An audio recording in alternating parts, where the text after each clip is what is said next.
Oil is one of the most important things that your engine needs to run properly. Without proper oiling, you can cause a ton of serious internal problems within your engine that can ultimately lead to you needing a completely brand new engine. I'm Jake from 80/20 Media, and in this video, I'm gonna go ahead and talk to you about 6 mistakes you do not want to make when it comes to changing your oil.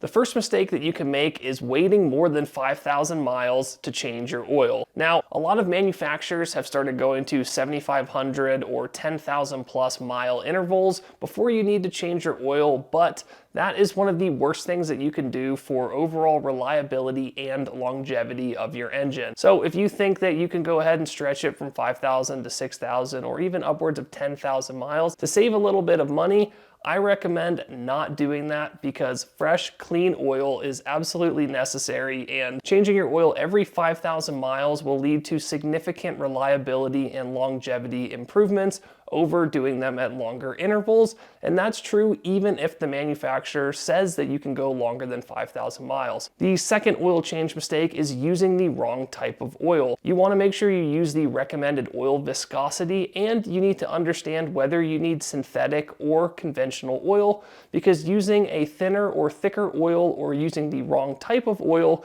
can lead to lubrication issues, which can ultimately cause wear on the engine's internals, and that also can lead to catastrophic engine failure and you needing a new engine. The third mistake that you can make is over tightening the oil drain plug and not reinstalling a new crush washer on the oil drain bolt. If you over tighten the oil drain plug, that can go ahead and cause issues with the threads on the oil drain pan, and then your only option from there is going to be completely replacing the oil drain pan, which is an expensive part and can cost a lot of money in labor. Secondly, if you don't replace the crush washer that is designed to be replaced every time you pull the drain plug off, you are at risk of causing an oil leak coming from the drain plug. The fourth oil change mistake is not fully draining the oil. With an oil change, the whole purpose is to get all of the old dirty oil out of the engine and replace it with as much new fresh oil as we can. So once you go ahead and take that drain plug bolt off of there, you'll have a ton of oil come out, but then you'll want to let your car sit there for an additional 5 to 10 minutes to let the oil fully drain out of there. And additionally, if you just jack your car up from the side and it's sitting on a tilt, you might actually be causing a lot of old oil to be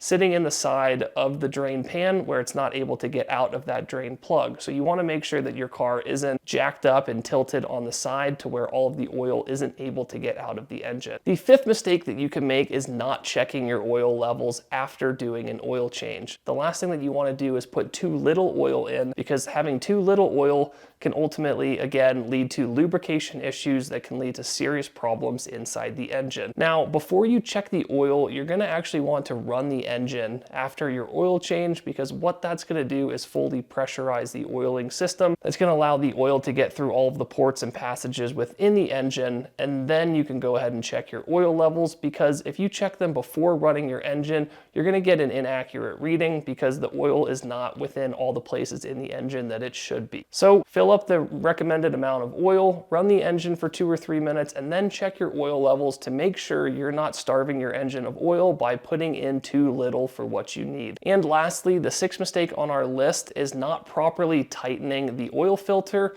and not pre-oiling it if pre-oiling is required. If you over tighten the oil filter, that can actually damage the seal that goes around it, and that can cause an oil leak. And similarly, if you under tighten it, you'll get an oil leak from there and possibly risk the oil filter actually falling out of its location. So you want to make sure that you properly tighten the oil filter. And then the second thing here is if you need to pre-oil your filter, you'll want to go ahead and do that as well. If your filter mounts vertically, whether that's from the bottom up or from the top down, it's a good idea to go ahead and pour a little bit of oil in the filter so that when you first start the engine, you're not starting it on a completely dry filter, which can cause some problems. So those are our 6 tips to make sure you're changing your oil properly, and also making sure you're running on the cleanest possible oil, as the last thing you want to do is end up with dirty oil that's leading to problems with the internal components of your engine. And just to leave you with the last few things, outside of these 6 tips here, you'll always want to make sure that after you're done with your oil change, you check for any oil leaks. You'll want to reset your oil change life, and you'll want to make sure you properly dispose of oil. Oil does not go down the drain or anywhere else. Take it to your local auto parts store to have it disposed of properly. Anyways, guys, I hope this video was helpful. Please click the like button and subscribe to our channel to follow along for all of the other tips, tricks, and recommendations that we have to help you save money and maximize reliability and longevity out of your vehicle.